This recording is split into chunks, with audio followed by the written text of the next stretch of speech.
Bonsoir, bienvenue sur la libre antenne, lundi, mercredi, vendredi, metatv.org, c'est la saison 3, et cette fois, normalement, c'est la bonne. Donc, bonsoir à la régie, bonsoir au modérateur, bonsoir à tous les métanautes, et ce soir, on est avec Jérôme Ménès, voilà, enfin ils entendent, parce qu'on n'a pas entendu tout à l'heure ton nom. Bonsoir Topa, merci de m'accueillir sur Télécomplotiste. Ah, bah voilà, tu n'as pas peur de venir ici. Non, je l'attendais. Le canapé brûle, ici, c'est le souffle assuré, ouais. Tu sais... Une fois que tu es venu ici, c'est comme c'est un véritable baptême de Lucifer, hein, tu verras, terminé, antifasciste. Voilà. Tant pis, j'ai le tampon. Tu as le tampon là. Le tampon complot, là, c'est bon. Là, ici, prennent le risque, mais ça va parce que tu es venu nous présenter la valse des irresponsables. Ouais. Donc on va parler, on va se faire beaucoup d'amis encore, je pense. Ouais. Voilà, donc ça, c'est ton livre. Alors, pour te présenter, parce que toi, tu es un auteur, tu as travaillé avec le Cercle des Volontaires, t'as écrit, tu faisais des articles, c'est ça? Ouais, alors en fait, au départ, je suis vraiment j'ai envie de te dire, un gars comme tout le monde, quoi. C'est-à-dire que j'ai bossé pendant 15 ans dans le milieu professionnel, hein, donc j'étais consultant, chef de projet dans l'informatique, dans les urgences et les hôpitaux. Rien, absolument rien ne me prédisposait à écrire un bouquin. C'est venu vraiment par hasard, c'est vraiment le feeling. Moi, je suis plutôt, d'ailleurs, ce que je faisais avec le Cercle des Volontaires, c'était plutôt des vidéos, des interviews. Je filmais aussi pas mal de manifs. J'en ai fait avec le Cercle, j'en ai fait avant aussi pour à mon propre compte. Et ce qui était intéressant, si tu veux, c'était quelle relation, quel rapport j'avais, si tu veux, avec ces gens que je filmais, avec l'image et avec les différentes interviews que j'ai pu faire. C'était, en fait, ce que j'ai voulu, c'est voyant comment l'actualité avançait, c'était, on va dire, bon, je l'ai écrit pendant quelques mois, mais c'était un petit peu entre les deux attentats. Si tu veux, je voulais coucher sur le papier tout ce que j'avais pu un petit peu observer et essayer de me poser un peu la question, qu'est-ce qu'il y a dans la tête des gens quand ils vont par exemple à la marche de Charlie? Qu'est-ce qu'il y a dans leur tête quand ils vont à Nuit debout, là, récemment, parce que ça reprend, il y a des tas de choses, on en parlera, je pense, un petit peu plus tard, mais il y a des tas de choses qui se répètent, justement, sur les comportements des foules, on verra ça tout à l'heure. Mais donc, moi, absolument rien ne me prédisposait à écrire ce bouquin, et puis je l'ai écrit en 9 ou 10 mois, quelque chose comme ça, entre les deux attentats, et si tu veux, j'avais analysé un petit peu l'actualité et puis je voyais bien qu'il allait y avoir un deuxième qui pouvait très bien se faire, qui pouvait très bien se passer.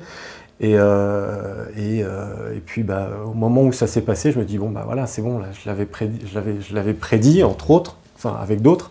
Bon bah si tu veux c'est un poids qu'il fallait qu'à un moment, je pense que les choses arrivent naturellement d'elles-mêmes et si tu veux, c'était un poids qu'il fallait. Il me manquait, si tu veux, quelque chose dans les médias. Il y avait peut-être un ton qu'on ne retrouvait pas. Il y avait peut-être un ton un peu trop académique. Moi, ce que j'ai voulu faire avec ce bouquin, forcément, il n'est pas académique, mais il est plus dans l'esprit globalisé, quoi. Enfin, je voulais avoir une vision globale de manière à pas passer à côté de certaines choses super importantes. Moi, tu m'as donné l'impression de vouloir synthétiser, on va dire un peu, on va dire, tu prends la situation globale, justement, et tu essaies de comprendre comment on en est arrivé là. Et de mettre du lien, mettre des liens avec donc pas mal de sources ouvertes. Hein. Je mets un peu plus de 200 notes de bas de page et quelques 85 bouquins, quelque chose comme ça. Cette histoire, c'est de donner un lien. Moi, mon objectif, franchement, dans la vie, et ça se retrouve aussi dans ce bouquin qui est l'accomplissement, en fait, l'aboutissement d'un projet. Hein. Comme je t'ai dit, donc voilà, j'ai pas pour objectif de rester en France parce que je ne partage pas les mêmes choses que les gens que je peux croiser. Si tu veux, mon objectif, vraiment, c'est de trouver un sens historique aux choses. Que ce soit pour ma propre histoire ou pour l'histoire des gens que je connais, que je côtoie, ou l'histoire des groupes de la France, etc., ou de l'Europe. Pour moi, dans la vie, il faut se poser des questions histoire de pouvoir déterminer un sens, un vrai sens. Et voilà, c'est un peu ce que j'ai voulu faire partir d'une vision globale et ensuite fournir des éléments, justement des éléments bibliographiques et des éléments même filmographiques. J'ai mis à la fin j'ai mis une filmographie aussi, pour parler, si tu veux, un petit peu pour trouver du lien et puis pour donner un petit peu ensuite une ligne directrice sur la fin du bouquin, quoi. Voilà. D'accord, parce que il y a presque en plus, il y a une dimension aussi presque philosophique. Il n'y a pas qu'un côté informatif, entre guillemets, pur. Il y a aussi, toi, comment tu projettes ta réflexion sur ce que tu penses de notre monde. Et je trouve, justement, alors c'est très intéressant parce que tu as parlé du sens de l'histoire. Et tu t'interroges beaucoup sur le sens de l'histoire de notre civilisation et vers quoi on se dirige une fois que tu as constaté tout ça, quoi. C'est-à-dire tu fais ce constat, ces liens, et puis tu te dis mais où est-ce qu'on va finalement? Qu'est-ce que c'est?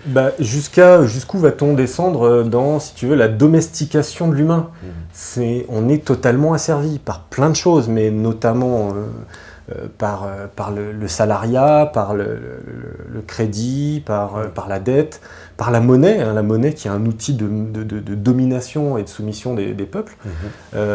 Et je trouve qu'on n'en parle pas assez, quoi. L'économie, oui, c'est peut-être... Moi, je ne suis pas du tout un économiste de base, j'ai plutôt une formation scientifique au départ, et ensuite plus sur la technologie aussi. Je ne suis pas un économiste, mais il y a un moment, il faut se faire violence. C'est-à-dire que quand on voit les sommes délirantes de dettes absolument irremboursables, les sommes délirantes de planches à billets aux États-Unis, 7 milliards, complètement dire, ça fait 24 000 $ par habitant, du nouveau-né qui a 1 minute jusqu'au centenaire, quoi. C'est complètement délirant, je veux dire, c'est des choses qui sont pas remboursables, qui sont pas... Je vois pas quelle solution on va pouvoir donner à ces trucs-là, donc il y a un moment, il faut se poser des questions, il faut se faire violence, aller gratter sur des sujets, si tu veux, qui ne sont pas nos sujets de prédilection, puis comprendre jusqu'où on va aller. Et bon, voilà, c'est un petit peu ça qui m'a motivé. Bah oui, tu nous décryptes bien. Alors, justement, le principe de l'ingénierie sociale, comment finalement ce système de domination, il arrive à se perpétuer et comment il fonctionne, hein. Alors, tu nous expliques justement, alors voilà, on en parlait aussi en off, évidemment, la fabrication du consentement, stratégie du choc, qui nous permettent de comprendre les méthodes qu'ils appliquent. La novlangue, c'est très important, le langage, puisque le langage représente la réalité, et donc en modifiant le langage, on modifie la réalité, quoi. Alors il y a plein de techniques, évidemment, je pense qu'on va en faire quelques-unes, mais le conditionnement des gens, déjà, si tu veux, il est basé sur un espace d'influence, déjà. Les gens en France vont pas avoir le même conditionnement idéologique qu'en Russie ou qu'un paysan en Patagonie ou qu'à Taïwan, si tu veux. Donc, et ça, c'est aussi basé autour de la langue, c'est-à-dire qu'il y a un impact puissant de la langue utilisée pour conditionner et puis pour forger une idéologie qui va se déployer la masse de population, si tu veux. Et notamment, là je conseille évidemment 1984 d'Orwell, évidemment, parce que si tu veux, en termes de novlangue et en termes de dévoiement intégral des mots, de la signification initiale des mots, on peut quand même pas faire mieux. Donc tu as plein de techniques justement comme ça de conditionnement. Donc, et justement tu parlais de la philosophie aussi, je parle de Yiddu Krishnamurti aussi dans le bouquin, qui parle justement de se libérer du connu, de l'esprit et de la pensée. Il a fait plein de conférences, plein de bouquins. Et son objectif, c'est de nous dire, libérez-vous de votre conditionnement social. Prenez du recul, posez-vous les questions, histoire de vraiment savoir ce qui est bon pour vous et pour vos proches. Après, tu as aussi l'analyse du comportement des foules. Ça, c'est super important, quoi. Parce que, si tu veux, déjà, dès 1895, tu avais Gustave Le Bon, donc un Français, qui a écrit donc, Psychologie des foules, et qui décrit plusieurs types de foules. Donc, il décrit les jurés d'assises, les foules électorales, les foules criminelles aussi, ça se faisait un peu avant, ça se fait un peu moins aujourd'hui, les gens qui se faisaient justice eux-mêmes. Donc, il décrit un petit peu tout ça, et il décrit les différentes les sentiments et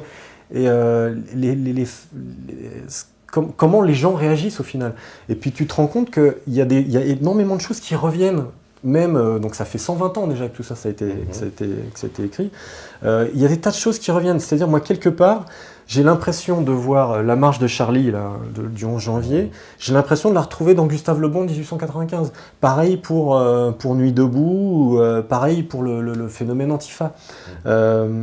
Moi, si tu veux, il y a tout un tas de choses qu'on retrouve, par exemple, la suggestivité, la crédulité des foules, l'impulsivité, les raisonnements un peu simplistes, le manque la mauvaise foi, clairement la mauvaise foi, le côté intolérant aussi de certains, le côté autoritaire, et le sentiment aussi d'impunité lié à la foule. Ça, c'est fondamental, quoi. Mais tout ça, en fait, c'est faux, quoi. C'est du faux, c'est de l'idéologie. C'est du conditionnement par l'idéologie. Et si tu veux, c'est un petit peu ça aussi ce que j'ai fait avec ces quelques années où j'ai filmé, où j'ai fait des interviews, où j'ai filmé des manifs, j'ai participé à des manifs, c'est de se rendre compte de ce qu'il y a, de ce que veulent vraiment les gens, quoi. Qu'est-ce qu'ils veulent, qu'est-ce qu'il y a dans leur tête, il y a quelque chose qui m'a pas mal intéressé aussi, qui m'a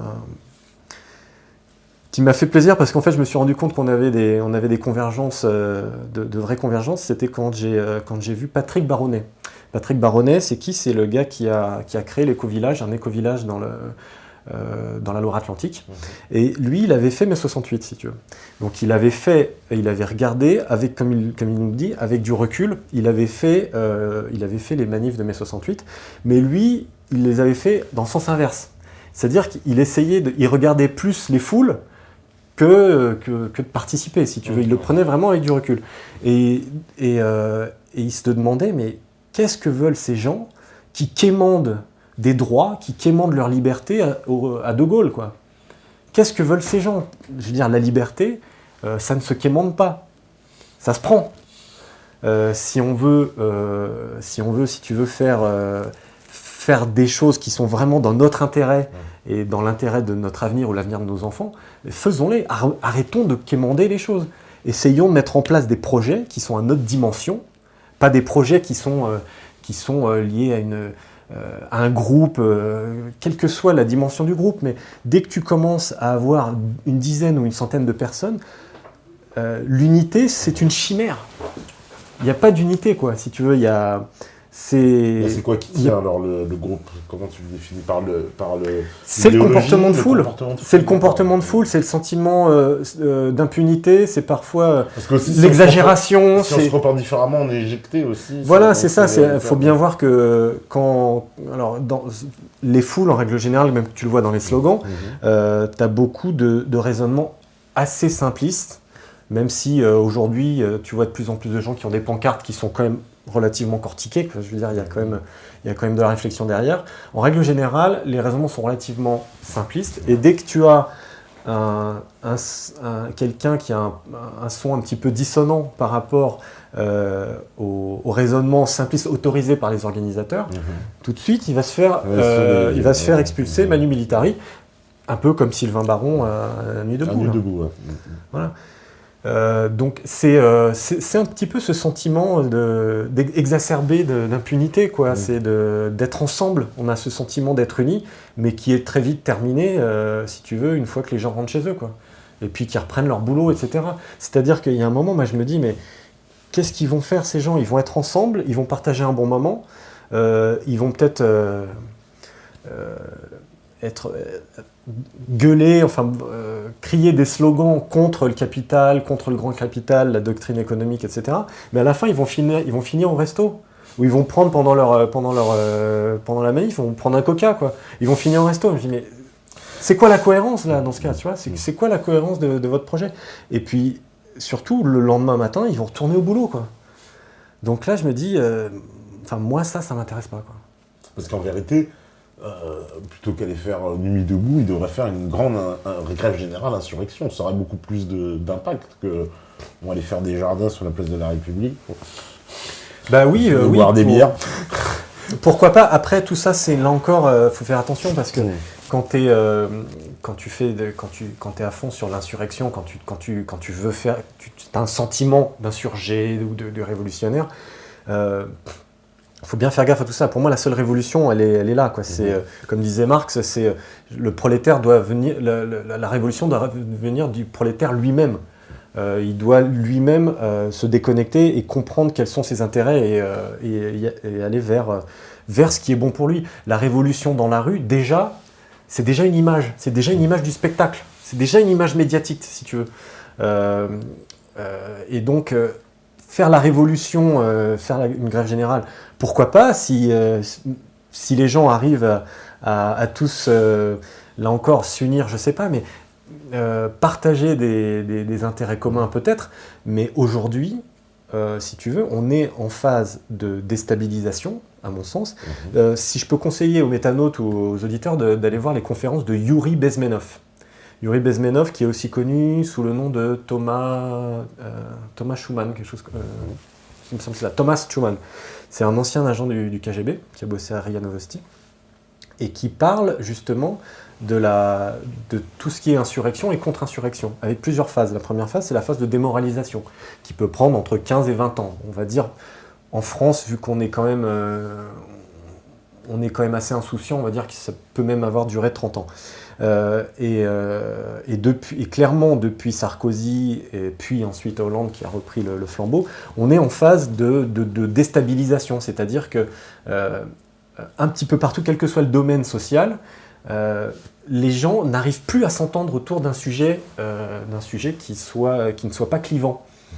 Tout sujet arrive à être au final clivant et si tu veux, les gens vont avoir du mal à vraiment faire abstraction de leurs petites différences. Voilà. Sûr, ouais. Et ça va très vite ça va très vite tomber dans l'intolérance, quoi. Donc la grève, pourquoi pas, sauf qu'aujourd'hui, je pense qu'il est trop tard. C'est-à-dire qu'on n'a pas d'unité populaire en France. Je pense que c'est... Je le vois plutôt mal dans ce cas. C'est-à-dire que pourquoi il a disparu? Tu crois que c'est parce que la notion de nation, mais c'est ça, un peu, la nation a disparu un peu, et donc cette unité populaire, elle était fondée sur la nation? Mais je sais pas, faudrait voir s'il y a une... Qu'est-ce qu'on entend par unité populaire? Est-ce que c'est la nation? Je ne sais pas. Pour moi, à mon sens, si tu veux, on vise des dimensions qui sont beaucoup trop élevées. Si tu veux. Arriver...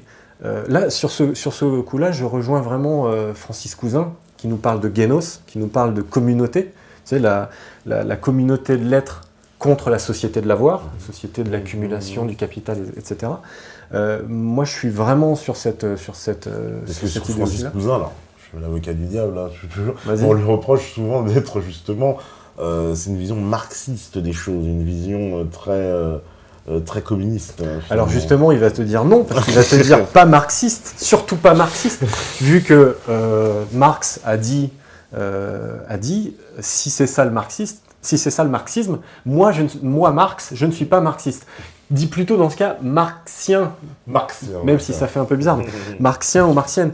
Mais si tu veux, Marx et Engels ont eu cette vision de voir la domination formelle au départ, de tout ce qui était révolution néolithique, puis jusque au niveau de la révolution industrielle, voilà, fin du 19e. Et fin du 19e, début 20e, on a vraiment pu voir une domination réelle autour de l'outil de production et des taux de profit. On a vraiment pu voir la domination réelle s'imposer, quoi. Donc si tu veux, moi l'unité, je suis très très très sceptique parce que justement on a tous des connaissances, on a tous un capital, justement, parce que le capital, c'est pas que... Aujourd'hui, si tu regardes la définition de Wikipédia, le capital, c'est que la richesse, quoi. C'est le capitalisme, c'est l'économie politique, point barre. Mais on a aussi un capital énergie, un capital santé, un capital connaissance, un capital savoir-faire. Initialement, là encore, on parlait de novlangue tout à l'heure, capita, c'est la tête. Capita, la tête, le principal. Bon, comment est-ce qu'on arrive à cette étymologie-là, à arriver à parler de capitalisme et de ne voir que ça, si tu veux, que le côté économie politique. C'est bien parce que, si tu veux, les mots sont eux aussi englobés dans ce mouvement historique du capital, quoi. Et il faut faire très attention aux mots, notamment aux mots en isme. Je pense qu'on en parlera peut-être un peu tout à l'heure. Mais je pense que notre problème, c'est de vouloir une unité qui est hors de notre dimension. On n'est pas à dimension humaine. Moi, ce que je veux faire, en tant que, comme je t'ai dit, j'étais 15 ans chef de projet, ce que je veux faire dans mon projet, c'est de réussir à avoir une petite communauté, mais à taille humaine. Des projets, un petit peu sur le principe de la causalité aristotélicienne, à savoir un projet avec un plan, des ressources et des personnes pour le mettre en œuvre. C'est-à-dire ces 4 points qui font qu'un projet va réussir. Là, nous, notre projet, si on essaye de mettre en phase, si tu veux, Nuit debout ou n'importe quoi auparavant, si tu veux, il y a toujours un petit problème de causalité. À un moment, il y a soit on a des ambitions qui sont beaucoup trop élevées, les gens sont au final pas tous derrière, on n'a pas nos ressources, on n'a pas spécialement l'argent qu'il faudrait, peut-être pour certains aussi les armes, hein, pour pouvoir prendre le pouvoir par les armes. Notre problème, c'est qu'il n'y a pas d'adéquation entre notre projet et les ressources qu'on a pour le mener à bien. C'est ça, moi, ce que je voulais notamment dire dans ce bouquin, c'est qu'on est décorrélé du principe de réalité. Voilà, c'est... Oui, pour toi, bon, voilà, effectivement, nos dirigeants prennent des décisions. Alors, par exemple, on peut aborder le cas de la Syrie, avec le fait à la fois, d'un côté, on a des dirigeants occidentaux qui financent, on va dire, encadrent des groupes terroristes, on va dire, le mot, parce que ça fait... Non, mais t'as le droit de le dire, aujourd'hui c'est tamponné. Aujourd'hui c'est tamponné, voilà. Et puis, au même moment, donc, pendant qu'on finance ces groupes terroristes, ici, il y a tout un discours qui est développé autour de la lutte contre le terrorisme.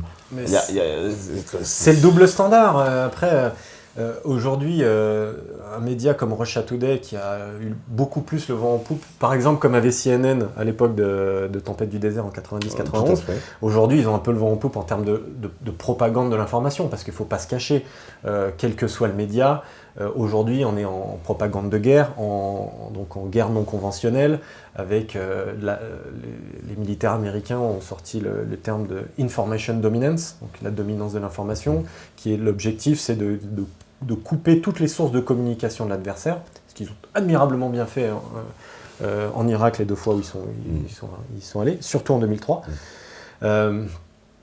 Si tu veux, la Syrie et même l'Irak, on a le droit à un double standard permanent. C'est le 2 poids 2 mesures, c'est-à-dire on adopte une posture de façade très diplomatique, très droit de l'hommiste, etc. Et puis au final, dans la réalité, on fait l'inverse. Ouais. C'est un peu 2 poids 2 mesures. C'est le pompier pyromane. Et c'est pour ça que, si tu veux, c'est un peu ce que je voulais illustrer, si tu veux, avec la découpe franche, un petit peu là du couple qui danse. Déjà, c'est la légèreté, hein, c'est un peu Paris toujours. C'est la cigale et la fourmi, si tu veux. Vous chantiez tout l'été, et bien dansez maintenant, tu vois. Et ça, la coupe nette, c'est un peu le retour de boomerang, si tu veux. C'est la coupure nette, c'est-à-dire qu'il y a un moment, à force d'être inconséquent, à force de faire des choses, à force de vouloir imposer des idéologies par les bombes ou par la coercition vraiment forte, et si tu veux, il y a un retour de boomerang. Et nous, le retour de boomerang, on l'a eu 2 fois, en janvier et en novembre. Voilà. Novembre, le problème, c'est que c'est des gens complètement innocents, quoi. Qu'est-ce qu'on fait ? On peut mettre dans la foulée Bruxelles, parce que pardon, c'est la même équipe. Oui, là encore, on est en état d'urgence, tu sais, arriver à creuser les bonnes infos, c'est pas facile. C'est pas facile, oui, parce que il y a toujours quand même des choses. Enfin, je suppose que tu es comme moi, tu restes précautionneux quand on a évidemment sur ces sujets-là, mais tu es obligé de constater qu'à chaque fois, il y a des incohérences aussi dans les versions officielles, qu'on nous présente des choses. Ouais. Tout ça n'est pas très clair. Hein. Dès qu'on parle de terrorisme, il n'y a aucune clarté. Dernièrement, les attentats de Bruxelles, je ne sais pas si tu as visionné, c'est une vidéo de... comment il s'appelle alors, c'est de Wipan Hamza et puis Scali aussi qu'il a fait, où il te montre les différents journaux, comment, si tu veux, les images qu'on t'a montrées en fait sur les télévisions sont différentes. C'est-à-dire, on t'a montré une arrestation avec un plan de l'image, et puis on a montré une arrestation avec un autre plan de l'image. Et on voit clairement, évidemment, qu'il y a des grosses différences, mais énormes sur la personne. On se demande comment c'est possible, quoi. Quelqu'un qui... Enfin, je ne sais pas.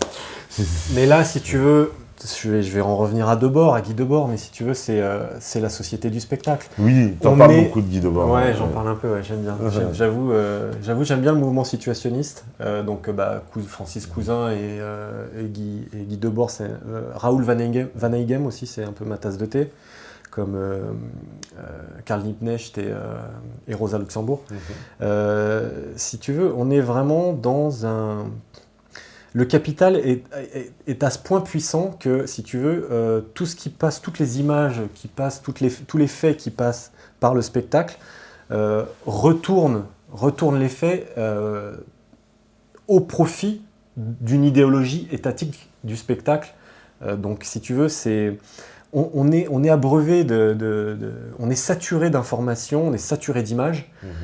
Et le problème, c'est qu'on manque cruellement d'analyse de ces images. Et je pense que c'est un petit peu le même principe aussi pour tout ce qui est le big data et puis les lois de programmation militaire, tout ce qui est toutes les informations liées aux caméras de vidéosurveillance et tout ça. C'est que, bon, maintenant ils ont des outils qui permettent de traiter toute cette masse d'informations, mais chez chez le Pékin lambda, si tu veux, c'est pareil, il est abreuvé d'informations. Il en a pléthore, si tu veux, mais il y a un cruel manque d'analyse de ces événements. Et après, savoir qui met en place des images, dans quel but et dans quelle idéologie pour faire passer quel message, il faut vraiment bien avoir en tête qu'on est aujourd'hui en permanence en propagande de guerre. Voilà. Ce n'est pas une guerre forcément militaire, très violente, etc. Mais si tu veux, une idéologie aujourd'hui, c'est beaucoup plus efficace que des bombardements. Ouais. Oui, d'ailleurs, dans le livre, tu parles à un moment donné justement de comment la propagande de guerre aujourd'hui et les médias ils s'inscrivent dans la stratégie militaire, et que, je veux dire, ils sont aussi importants. Dire, la propagande de guerre et on va dire la communication médiatique de la guerre va être aussi importante que ce qui va se passer sur le terrain militaire proprement dit, puisqu'on gagne aussi la guerre par les médias. Comme je t'ai dit, l'objectif, et d'autant plus en 2003, avec ils ont mis en place des médias embedded, donc les médias incorporés. Les médias incorporés. D'ailleurs, c'est effectivement, il y a eu beaucoup de morts, je ne sais plus, il y a eu 130 morts. Enfin, il y a eu beaucoup, je ne sais plus précisément, mais c'était à peu près ça. Il y a eu énormément de morts justement parce qu'ils étaient incorporés et que la guerre, c'est la guerre, quoi. Enfin, quand tu vas vraiment sur le terrain, c'est pas la propagande de l'information. Non, là, c'est vraiment militaire, c'est le terrain, c'est le dispositif, c'est les vrais dangers, les bombardements, etc. Mais si tu veux, c'est là où justement on doit bien décorréler, quand on commence à parler de guerre non conventionnelle, on doit bien décorréler tout ce qui est hard power, donc la coercition, vraiment arriver à faire entendre raison à l'autre par la force. D'ailleurs, Obama a sorti une phrase qui passe en boucle sur Russia Today qui dit « We occasionally have to twist the arms of countries that wouldn't do what we need them to do ». En gros, nous avons occasionnellement à tordre les bras des pays qui ne feraient pas ce que nous avons besoin qu'ils fassent. Le mec, il dit tout, quoi. Je veux dire, aujourd'hui, là encore, c'est tamponné, quoi. Obama l'a dit, vous pouvez aller vérifier les informations. Et donc, même ça, si tu veux, c'est dit. Et donc, le hard power, aujourd'hui, ça a quand même plus tout à fait la cote. Hillary Clinton avait parlé en 2009 du mélange de soft et de hard power en fonction des conditions, ce qui donnait le smart power. Le smart power. Le smart power. C'est-à-dire le pouvoir intelligent dans le sens utilisation de méthodes douces. Voilà, méthode douce autour justement de la fabrication du consentement des populations.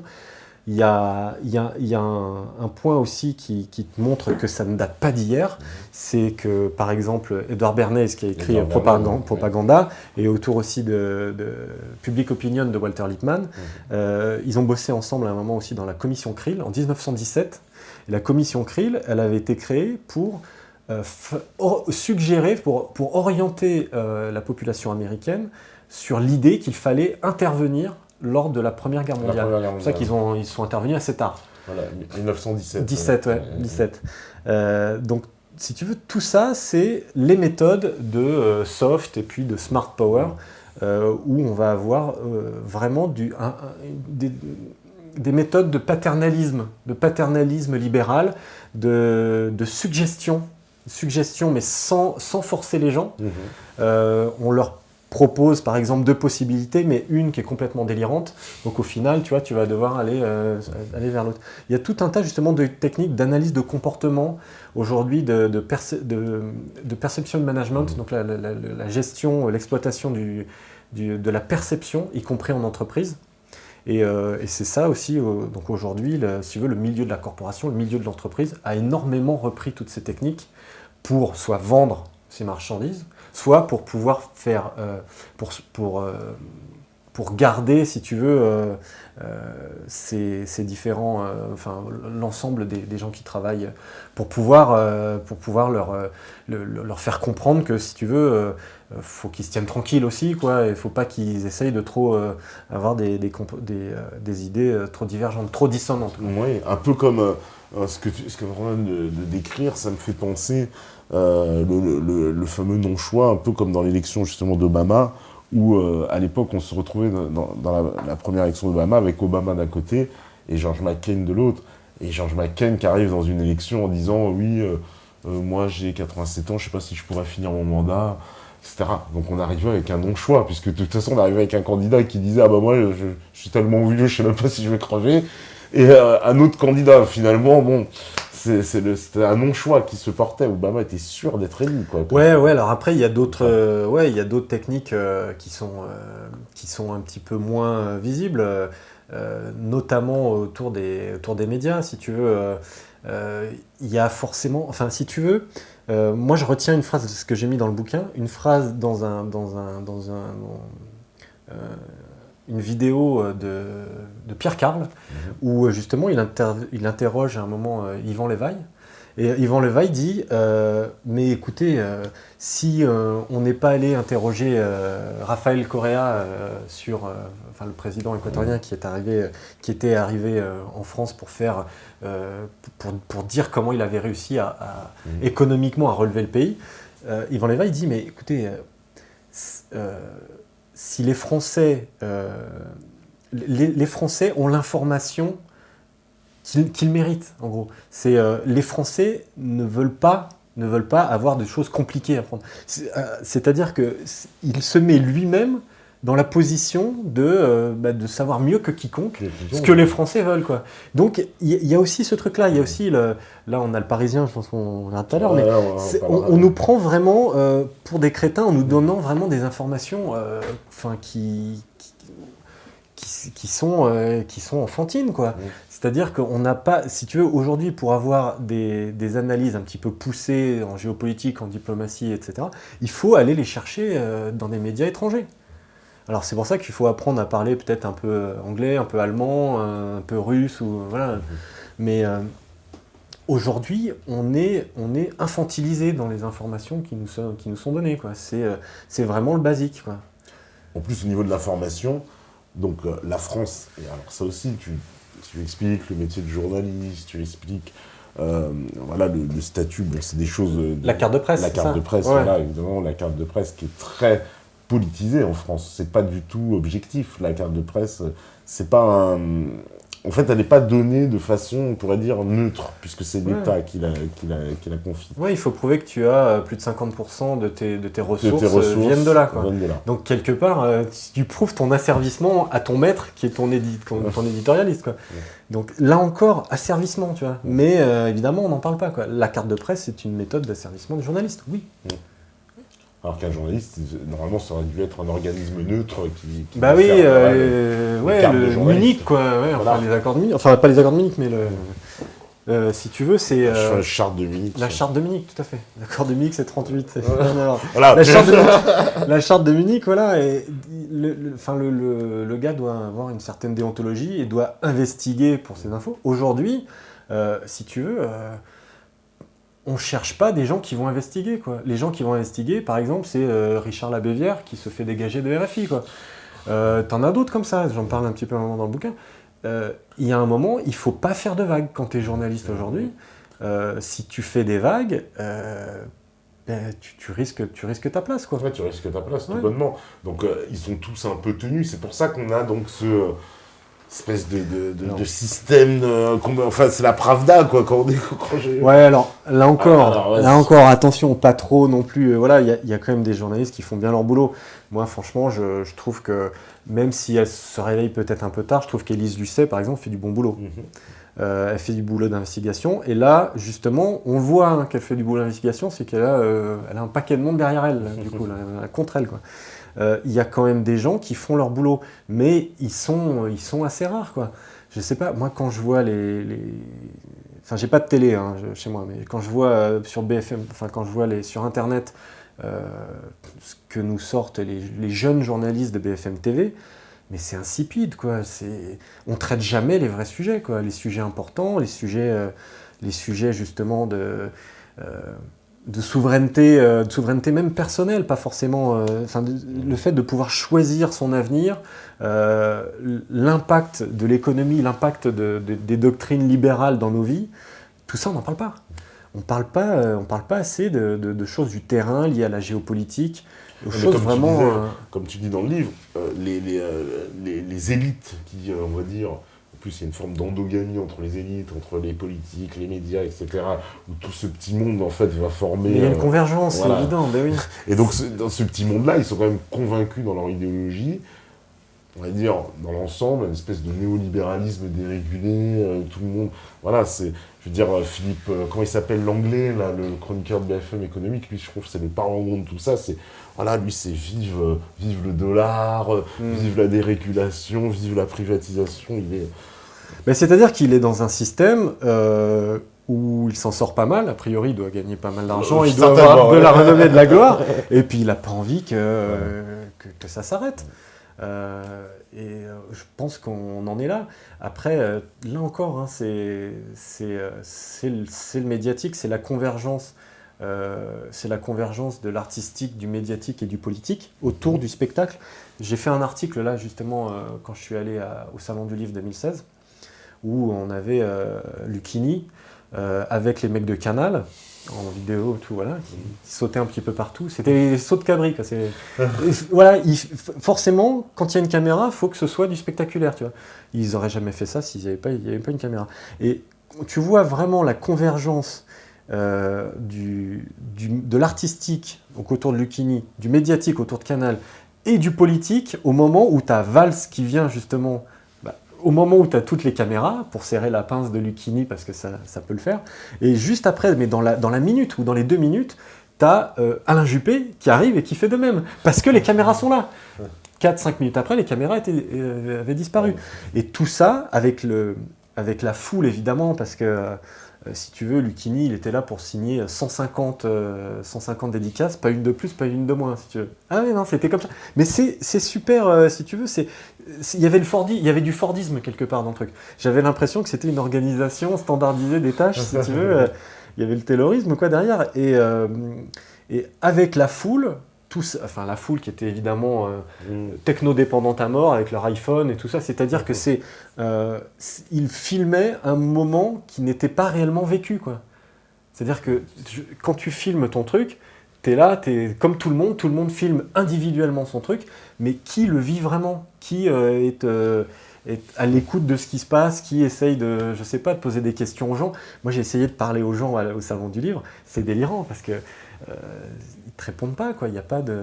Ils viennent prendre leur dédicace, ils viennent prendre, si tu veux, leurs bouquins, non pas en tant qu'œuvre littéraire, mais en tant que marchandise. Objet de consommation. Objet de consommation, objet rare, qui va peut-être même d'ailleurs jamais être lu, mais le truc, c'est d'avoir la signature de l'auteur. C'est tout. Voilà. Et tout ça, tu le vois dans le mouvement global du spectacle, autour de la foule, et de la convergence de l'artistique, du médiatique et du politique. Voilà. Et ça, le salon du livre, c'est l'antre du diable du spectacle. Ah ouais, c'est le spectacle à 200%. Quoi. Ouais. Parce que, alors, justement, je prends une petite note ici. Voilà. Oui, bah voilà. T'as préparé oui, tu vois, le Smart Power, bah, tu vois, je voulais t'en parler. Parce que toi, tu reviens aussi, alors, sur certains sujets qu'on justement qualifiés de complotistes, hein, évidemment, il y a des sujets que tu as... Lesquels Bah, MK Ultra, par exemple. Mais non, bon, ça aussi, c'est estampillé. Lisez, bah voilà. lisez La stratégie du choc de Naomi Klein. Enfin, c'est blindé, ça, c'est... MK Ultra, mais c'est un des points parmi tant d'autres. Si les projets MK Ultra, entre autres, peuvent intéresser les gens, je peux vous conseiller aussi de regarder le plan Kubark. Kubark. C'est justement sur tout ce qui est administration de choc, donc toutes les techniques de torture, physique et mentale, tout ce qui est privation sensorielle, waterboarding, mise en place de personnes dans des cellules. Dans l'objectif donc du contrôle de la personne, c'est ça, on contrôle. Ouais, alors mental, l'objectif initial, donc c'est ce que dit aussi Naomi Klein dans son bouquin, donc La stratégie du choc, c'est que dans les années 50, tu avais notamment un docteur qui s'appelait Ewen Cameron, qui a bossé à l'université McGill de Montréal, et qui lui... à cette époque-là, la lobotomie était au goût du jour, quoi. C'est-à-dire qu'il y avait même la sœur de Kennedy, je crois, qui a été lobotomisée. Donc il partait. Le principe, c'était de repartir sur une page blanche. C'est-à-dire que quand il y avait des gens qui pensaient des choses peut-être pas très morales ou pas très dans les mœurs du moment, il était au goût du jour à cette époque-là, dans les années 50-60, d'enlever ce qui manquait justement pour pouvoir repartir, pour pouvoir faire un coup de gomme, quoi. Pour repartir sur une page blanche de manière à ce qu'ensuite les personnes repartent de rien. Voilà. Et si tu veux, tout ça, c'était autour des thérapies de choc qui ont été infligées donc, ensuite dans les années 60 pour voir comment ça fonctionnait sur quelques patients triés sur le volet. Et c'était tout bonnement de la torture. Alors il y avait de la torture mentale au départ, mais il y a aussi eu de la torture physique. Et tout ça, ça a été déployé après, donc dans les années 70, au service d'une idéologie néolibérale économique. C'était le pendant pour pouvoir justement créer un choc psychologique sur les personnes, c'était de pratiquer la torture sur elles, notamment à partir de, si tu veux, l'école de Chicago cherchait un laboratoire en taille réelle qu'ils ont réussi à avoir avec le Chili de Pinochet. Et jamais ça, si tu veux, on en parle des méthodes coercitives et la caravane de la mort. Enfin, il y a eu des massacres monstrueux, si tu veux, au Chili, et ensuite aussi dans le cône sud latino-américain, Uruguay, Brésil, Argentine. Voilà. Et jamais on parle justement de l'impact que ça a psychologique sur les gens, si tu veux. On attaque clairement leur pyramide de Maslow, sur la peur, sur tout ce qui est attaque psychologique de l'intégrité de la personne. La pyramide de Maslow, pour expliquer aux gens, parce que c'est la pyramide établie des besoins, voilà, vitaux que l'humain met en priorité. Voilà. Donc, on attaquait clairement ces gens au niveau de la peur. C'est-à-dire que quand tu as peur pour ta vie, ben, tu ne vas pas essayer de défendre des intérêts économiques ou des intérêts démocratiques. Tu vas essayer de sauver ta peau. C'est ça. C'est ce qu'ils ont fait exactement. Enfin, ils n'ont pas arrêté de faire de répéter cette méthode-là ensuite aussi en Irak 2 fois, en Pologne aussi autour du mouvement Solidarność de Lech Walesa, la Russie d'Eltsine, en Serbie aussi, en Haïti. Enfin, ça s'est toujours répété, ces choses-là, si tu veux. Et l'objectif, c'est de provoquer un choc psychologique envers les populations pour qu'elles ne se rebellent pas, quoi. Ouais, Qu'elles ne cherchent pas à quémander des droits psychologiques, des Donc droits, en des fait, droits une fois démocratiques. qu'elles sont, comme c'est bien expliqué par Naomi Klein, la personne en fait qui est sous le choc se retrouve dans un état presque paralytique un peu, Ouais, de faiblesse réelle. faiblesse réelle. En tout cas, elle ne peut plus en tout cas raisonner, prendre conscience. Voilà, exactement, c'est ça. Et elle ne peut plus défendre ses intérêts bien compris. Bah oui.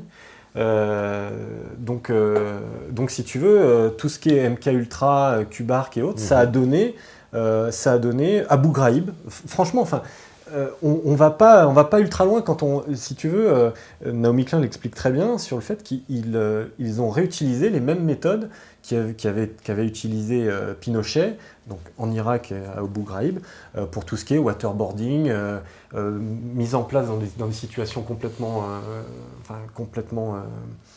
par exemple, dans une cellule de 1,20 m de haut sur 50 cm de profond, si tu veux, tu peux pas dormir, tu peux pas, voilà, c'est totalement inconfortable. Tu as ces trucs-là, tu as des électrochocs aussi, tu as des petites électrocutions, tu as la privation sensorielle, tu as le fait de leur mettre une cagoule, et puis de faire gueuler les chiens sur eux, de les mettre dans l'eau, de les mouiller complètement pour leur faire peur et les faire croire qu'ils vont être électrocutés. Il y a toutes ces techniques-là, si tu veux, dont on ne parle pas vraiment. La torture, c'est souvent difficile d'avoir des infos précises. Mais pour le coup, Abu Ghraib, là encore, je suis désolé, c'est tamponné. Quand on a eu les photos, on a eu tout. Et, voilà. La torture, je ne sais pas ce que tu en penses, parce que, déjà, justement, pour aller dans le même... C'est pas cool. Le sens que, oui, c'est pas cool, j'imagine. Aussi, je pense que ça ne doit pas être très cool. Mais justement, dans beaucoup de séries américaines, alors tu parles en plus des séries, c'est pour ça que je parlais de séries.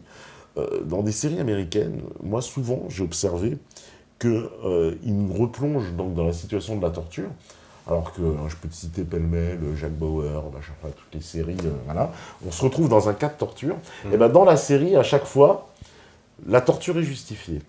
Parce qu'il y a toujours une personne dans la série qui va expliquer, oui mais si on torture, vaut mieux torturer un innocent que faire un attentat terroriste. Donc, est-ce que les Américains ne cherchent pas à se disculper de leur torture avec ce genre de... Oui, mais fondamentalement, c'est un très mauvais calcul. Parce que si tu veux, quand tu vois ce qui s'est passé en Irak avec l'administration Paul Bremer, donc l'autorité provisoire de la coalition dans la zone verte à Bagdad, si tu veux, quand ils prenaient au hasard... des Irakiens qui étaient dans la rue, etc., ou d'autres qui étaient supposés manigancer une insurrection, quelque chose, si tu veux, ils leur faisaient passer tout un tas de tortures, etc., enfin, qu'elles soient sensorielles, physiques, mentales ou autres, et au final, elle le dit, ça aussi, Naomi Klein en parle, quand tu dois ensuite leur dire non, désolé, on s'est trompé de personne, et c'est ce que les Américains ont fait. Qu'est-ce que tu crois que le gars va faire quand il va sortir ? Il va forcément vouloir se venger, quoi. Mais enfin, si tu te fais torturer pour rien, tu vas faire quoi ? Tu vas dire non, c'est bon, je vais rentrer chez moi, je vais aller travailler, puis je vais faire comme si de rien n'était ? Ben non. Non. Et c'est ça qui, au fur et à mesure, si tu veux, bon, je ne sais pas si on va rentrer vraiment dans le détail de ce qui s'est passé, de toute la corruption qu'il y a eu en 2003, à partir de 2003 jusqu'à 2008, par l'administration américaine, qui y allait à la fois pour, la reconstruction de l'Irak, mais aussi rapporter la démocratie, si tu veux, dès 2004, Paul Bremer, parce que ça, si tu veux, les Irakiens, ils avaient compris ce que c'était la démocratie, ils le voulaient. Donc ils ont fait eux-mêmes des élections dans les diverses régions, spontanées, ils les ont faites, quoi. Et là, Bremer, quand il a vu que c'était pas forcément des gens qui étaient... Ça pouvait être des islamistes, ça pouvait être des gens moyennement modérés, mais en tout cas, qui n'allaient pas aller dans les intérêts américains, il a complètement fait annuler toutes ces élections, quoi. Voilà. Et c'est-à-dire que le premier gouvernement élu irakien n'a pas été élu. Il a été sélectionné. Voilà. Donc, si tu veux, quand tu vois tout ça, quand tu vois toutes les corruptions qu'il y a eu aussi, parce que l'administration Paul Bremer, c'était on met en place une coquille complètement vide, avec une doctrine libérale où c'est tout pour les investisseurs étrangers, mais rien pour les Irakiens qui sont là, les travailleurs, ou même les investisseurs irakiens. Non, c'était vraiment open bar pour Halliburton, Parsons, KPMG, Bechtel, voilà, et aussi Blackwater. Parce que ce qu'il faut dire aussi, c'est que assurer la sécurité. La sécurité, ouais. DynCorp aussi assure la sécurité. Ce qu'il faut dire aussi, c'est qu'il y a un ensemble de choses complètement délirantes qui se sont cumulées en 2003-2004. Peut-être que les Américains sont intervenus un peu trop vite, je ne sais pas s'ils ont vraiment réfléchi ou autre. Mais en tout cas, il y a aussi un bouquin des colonels chinois que je cite aussi dans le bouquin. Excellent. Voilà, excellent. Qui clairement disent que les Américains c'est plutôt la technique de je balance des bombes et je réfléchis ensuite. Oui, c'est ça. Ouais. Et je pense que c'était un petit peu le coup parce qu'au final, il y a énormément d'investisseurs américains qui ont dû repartir, si tu veux. Sachant aussi que l'armée américaine, elle a dû partir parce que tu sais qu'au niveau de l'opinion publique américaine, quand on a des morts, des soldats américains qui meurent à l'étranger, ça passe très mal. Très mal, oui. Très mal. Ouais. Donc, qu'est-ce qui s'est passé pour quand même continuer à maintenir une certaine sécurité pour les investisseurs étrangers qui étaient face à des gens qui voulaient se venger des tortures, entre autres, et du fait qu'ils n'ont pas vu l'amélioration de l'après-Saddam. C'est-à-dire qu'après Saddam, non seulement on ne reconstruit pas, mais en plus, on n'a pas de démocratie. Bon, les mecs, il y a un moment, je pense que c'est censé, quoi. C'est censé, et les mecs, ils disent non, je ne suis pas d'accord. Et donc, voilà. Surtout qu'on a connu en plus une période d'insurrection à Bagdad. Ouais. Parce que Paul Bremer avait dissolu l'armée irakienne et les forces de police, et il n'y avait plus ni police, ni armée, ni personne pour assurer l'ordre. Et donc, la ville était plongée dans le chaos total. Voilà. Total. Et donc, non seulement on augmente, on alimente le chaos, mais en plus on le privatise. C'est-à-dire que tu as vu fleurir, et là aussi les chiffres sont clairs, au début tu avais peut-être 10 000 mercenaires ou contractants, tu sais, les contractants de sociétés de sécurité privée. Et puis c'est très vite monté, 2 ans après, il faudrait vérifier les chiffres, et les années, mais c'est monté à 48 000. C'est-à-dire que ça a été multiplié par 4, quoi. On a privatisé la guerre, en fait. On a privatisé la sécurité des investisseurs.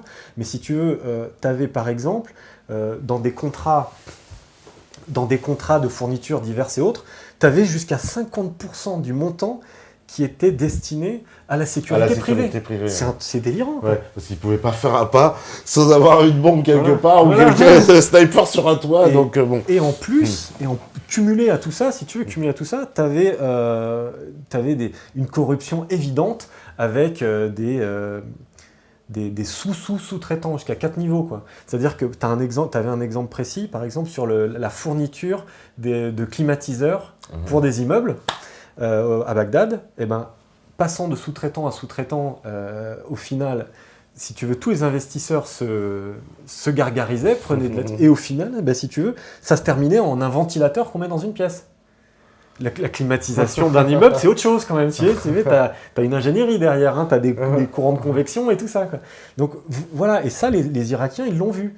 Ils ont vu qu'avec l'argent qui était... Alors, il y avait de l'argent des pétrodollars, il y avait un peu d'argent du FMI, un peu d'argent, et beaucoup d'argent du Congrès aussi. Donc, les Américains ont aussi un peu financé ça. Et quand ils ont vu que non seulement il n'y avait pas de reconstruction, il n'y avait pas de démocratie, mais qu'en plus c'était de pire en pire et qu'ils ne voyaient, par exemple, ils n'arrivaient toujours pas à avoir plus de 2 heures d'électricité par jour. Aujourd'hui même d'ailleurs, je crois qu'ils sont à 14 heures. 14 heures, tu marques dans le livre. Ils sont à 14 ou 16 heures à Bagdad. Bagdad, c'est 12 millions d'habitants quand même. Hein. C'est l'Île-de-France. Quoi. Je ne sais pas si vous imaginez l'Île-de-France avec seulement 14 ou 16 heures d'électricité par jour. C'est pas possible, les serveurs, les trucs, c'est pas possible, c'est complètement... Nous déjà, ce serait fini, ce serait pas possible. Mais nous, on va faire la pause. Dieu merci, nous sommes en France, nous décidons de l'heure où nous faisons la pause. Et puis, vous restez connectés. Je sais pas, la régie, je vois pas. Tu vois quelque chose là? Elle est dans l'ombre. Je deviens aveugle en fait. La régie, elle est dans l'ombre. Je vois des ombres, des têtes dans le fond, mais on voit pas bien ce qui se passe. Bon, peut-être pas. Non, parce que d'habitude, il me fait un signe quand même pour me dire que il a bien reçu l'info. Ouais, je le vois pas, faudrait qu'il s'éclaire un peu. J'ai l'impression qu'il est en train de discuter, il se perd. Ouais, bah voilà. Ah, c'est bon, il y a un signe là. Ouais, bah, tu vois, voilà, les coups de fouet qui se perdent. Donc, on va faire la pause et puis on revient juste après à vous la régie.